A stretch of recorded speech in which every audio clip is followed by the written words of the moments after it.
Ngayon may revelation sa Marilao, mga minamahal. Isa nating bagong kapatiran, naging bunga lamang ng Bible study. Nangusap sa kanya ang ating mahal na Panginoon. Pero ang revelation, paulit-ulit lang. Way back 1991, nangusap ang ating mahal na Panginoon, isa nating napakalaking gawain, mga minamahal. Napakaraming baguhan, 1994 rather, sapagkat nandun kami sa Irigan naka-assign. Ang nanaginip nito, kinausap ng mahal pa yung aking kasama, mga minamahal. Kaming dalawa, maaga kaming gumising, alas 2. Ang puri namin, alas 3.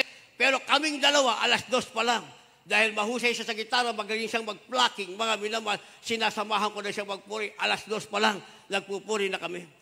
Pero nung umaga na yun, hindi kami nagpuri muna. Ikinuwento niya muna sa akin, ano ang pangusap ng Diyos. Ang sabi niya, isang malaking gawain, mga minamahal. Napakaraming tao, napakaraming baguhan, at ang ating iginagalang mahal na pastor, mga minamahal, ay tumayo. Pero wala na siyang iba pang sinabi. Simigaw lamang na 3 beses na hallelujah, praise the Lord, ang ating ginagalang mahal na pastor. Biglang bumuka ang langit, mga minamahal. Dinagit ang mga mainit na Kristiyano, mga baguhan. Dinagit ng ating mahal na Panginoon. At nakita niya ang mga naiwan na uniforme. Nakita niya mga minamahal, yung mga kapatiran na hindi seryosong maglingkod sa Diyos. Naiwan. Tinanong ko siya. Sabi ko sa kanya, nasaan ka sa iyong panaginip? Ang sabi niya, kasama siya sa naiwan. Mismo sa kanya, nangusap ang ating mahal na Panginoon. Lumipas, mga minamahal, ang mahabang panahon. Nagkaroon ng problema sa Tigaong. Pinadala kami ron after 12 years, kung hindi ako magkamali, mga minamahal. Hawak namin ang naga, Tigaong naga. May isang binatang lumapit sa akin. Sabi niya, Kuya, kilala mo po ba ako? Sino ka? Sabi niya, tatay ko yung kasama mo, si Papa. Papa pala niya yung kasama ko palaging magpuri. Nasaan na yung Papa mo? Kuya, security guard ako, pero nalaman ko kasing nandito, nag-resign muna ako. Para makalapit ako sa'yo. Ibig sabihin, nag-resign na siya, hindi na siya magtatrabaho, kasi akala niya, mananatili kami doon.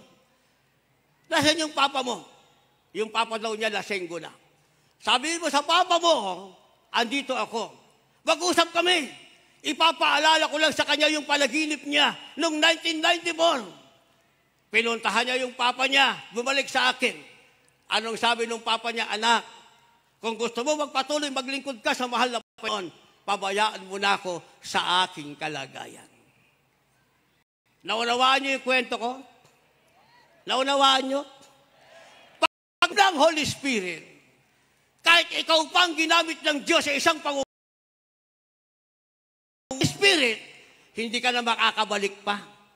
Kaya, mas dinasa niya sa kanyang kalagayan, yun na kalagayan niya, tanggap na niya na yung panaginip niyang naiwan siya sa rapture, ay maiiwan siya dahil hindi niya na kayang iwanan pa ang bisyo na meron siya.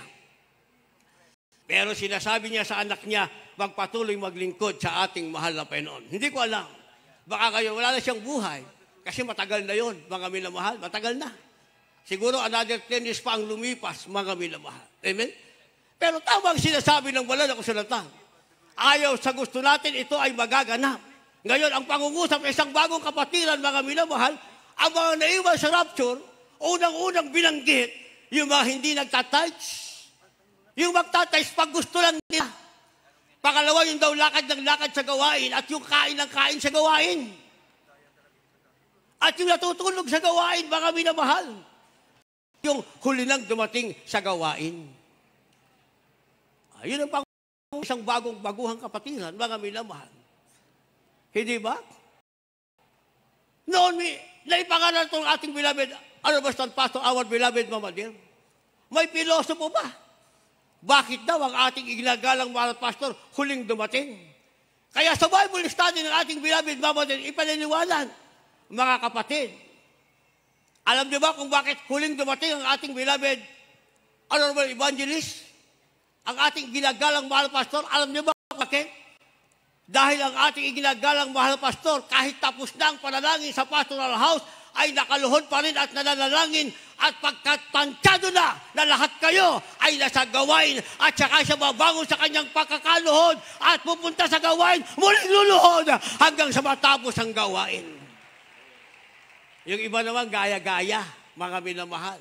Gaya-gaya. Di ba?